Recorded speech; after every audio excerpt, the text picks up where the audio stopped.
Doctor fog ಹಳಕಟ್ಟಿಯವರ ಜಯಂತಿ ಅಂಗವಾಗಿ ವಚನ ಸಾಹಿತ್ಯ ಸಂರಕ್ಷಣಾ ದಿನಾಚರಣೆಯನ್ನು ರಾಯಚೂರಿನಲ್ಲಿಂದು ಆಚರಿಸಲಾಯಿತು. ಜಿಲ್ಲಾಡಳಿತ, ಜಿಲ್ಲಾ ಪೊಲೀಸ್ ಇಲಾಖೆ, ನಗರಸಭೆ ಹಾಗೂ ಕನ್ನಡ ಮತ್ತು ಸಂಸ್ಕೃತಿ ಇಲಾಖೆ ವತಿಯಿಂದ ಕಾರ್ಯಕ್ರಮವನ್ನು ಆಯೋಜಿಸಲಾಗಿತ್ತು. ಹೆಚ್ಚುವರಿ ಜಿಲ್ಲಾ ಪೊಲೀಸ್ ಅಧೀಕ್ಷಕರಾದ ಆರ್. ಶಿವಕುಮಾರ್ ಕಾರ್ಯಕ್ರಮಕ್ಕೆ ಚಾಲನೆ ನೀಡಿದರು.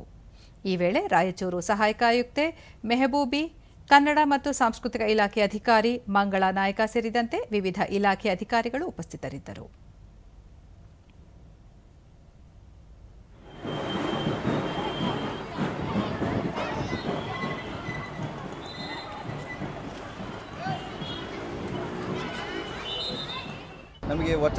ದೂರದರ್ಶನದೊಂದಿಗೆ ಶಿವಕುಮಾರ್, ಫಾಗು ಹಳಕಟ್ಟಿಯವರು ವಚನಗಳನ್ನು ಸಂಗ್ರಹಿಸುವ ಮೂಲಕ ನಾಡಿಗೆ ವಚನ ಸಾಹಿತ್ಯ ವಿಸ್ತರಿಸಿದ್ದಾರೆ. ಈ ಹಿನ್ನೆಲೆಯಲ್ಲಿ ವಚನ ಸಾಹಿತ್ಯಕ್ಕೆ ಅವರ ಕೊಡುಗೆ ಅಪಾರವಾಗಿದೆ ಎಂದು ಅಭಿಪ್ರಾಯಪಟ್ಟರು.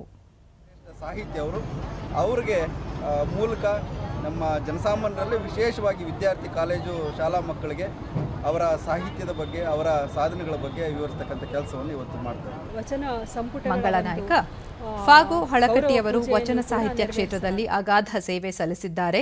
ಕಾಲಗರ್ಭದಲ್ಲಿ ಹೂತು ಹೋಗಿರುವ ವಚನಗಳನ್ನು ಸಂಗ್ರಹಿಸುವಲ್ಲಿ ಅವರ ಪಾತ್ರ ಹಿರಿದಾಗಿದ್ದು, ಅವರನ್ನು ಸ್ಮರಿಸುವುದು ನಮ್ಮೆಲ್ಲರ ಕರ್ತವ್ಯ ಎಂದರು.